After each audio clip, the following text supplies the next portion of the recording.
যে নিজে বেতন খায়, নিজে বোনাস খায়, শ্রমিকের আদায় করতে পারে না।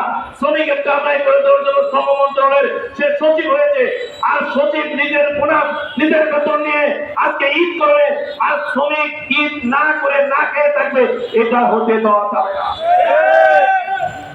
করেন কালকে আমাদের নেতৃবৃন্দ ঘোষণা আসবে। আমি এখানে বলে যাই, এই শ্রম সচিবকে ঈদের আগে পদত্যাগ করতে হবে। সেখানে বাংলাদেশের শ্রমিকদের পৌঁছে হয়েছেন, আপনি শ্রমিকদের পিছনে লেগে আছেন।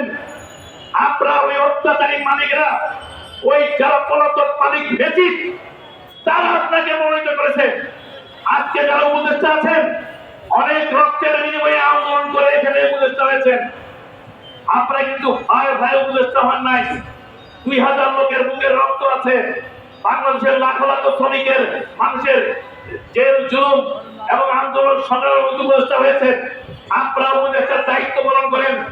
এইভাবে টেলিভিশনের মধ্যে, মোবাইলের মধ্যে দেশবাসীকে মিথ্যাচার করবেন না। এই কারণে আজকে বলবো যে আমাদের আন্দোলন চলবে, প্রয়োজনে আমরা বুকা মিছিল করবো, আমরা শান্তি মিছিল করবো।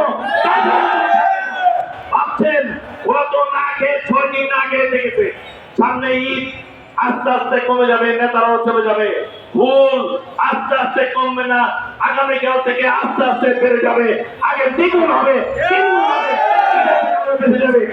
তাই আমাদের আন্দোলন, এটা একটা শ্রমিকের আন্দোলন, এটা একটা মানবতার আন্দোলন, এটা একটা মানবাধিকারের আন্দোলন, এটা একটা গণতান্ত্রিক আন্দোলন, বৈষম্যের বিরুদ্ধে আন্দোলন, এবং যারা দুর্নীতিবাদ, যারা লোকেরা, তাদের বিরুদ্ধে আন্দোলন।